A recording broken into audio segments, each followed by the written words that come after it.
Peut-être donnez-nous 2-3 exemples qui fait que, en fait, nous sommes concernés par cette information qui est diffusée par ces fameux GAFAM. Ah ben, on est concerné parce qu'on est une colonie américaine, hein, tout bêtement. L'espace social francophone se déroule sur des terres qui sont soit américaines, soit chinoises en matière de TikTok, mais il n'y a pas de réseaux sociaux français. Et donc tout le tissu social français repose, pour ce qui est de son pendant digital, et il est de plus en plus important, sur des technologies américaines, dans une extraterritorialité américaine, dans un espace que le DSA avait pour ambition de réguler.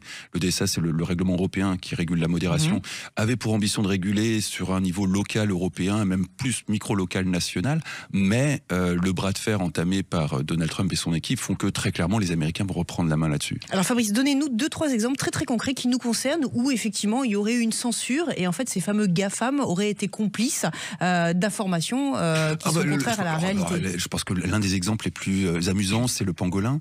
Le pangolin qui pendant un an a été porté à bout de bras. Le fameux pangolin du Covid. Le fameux pangolin du Covid qui a été porté à bout de bras un an durant, alors que toutes les voix qui éventuellement pointaient du doigt le laboratoire de Wuhan étaient dénoncées comme d'affreux conspirationnistes.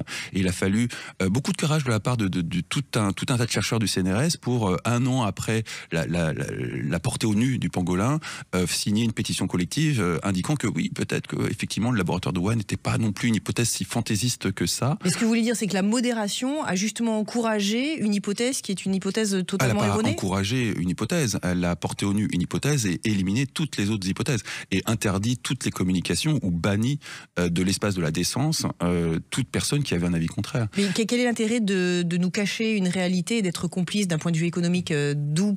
Quel bénéfice en tire-t-il? Alors j'aime bien l'histoire du pangolin parce qu'on peut se réfugier derrière l'idée que le gouvernement a été pris de panique et que c'est sous l'effet d'un stress intense qu'il a complètement déraillé et qu'il n'y avait pas nécessairement d'intention maléfique derrière.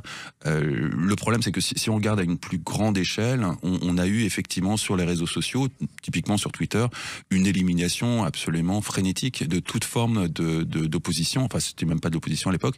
Les Républicains ont été littéralement éliminés de la plateforme. Un nombre d'influenceurs républicains qui ont été désignés comme étant des complotistes russes ou des bots russes par le FBI, qui n'étaient en fait que des citoyens américains, qui avaient le tort de gagner en influence et donc d'impacter sur leur environnement. Tout ça a été éliminé de Twitter, éliminé de Facebook, éliminé de l'ensemble des réseaux sociaux, déplatformé comme on dit. Et ça a donné un résultat qui était que en 2020, quand Elon Musk a repris en main Twitter, il y avait plus que 33% de républicains sur la plateforme, ce qui n'est pas vraiment représentatif de la population.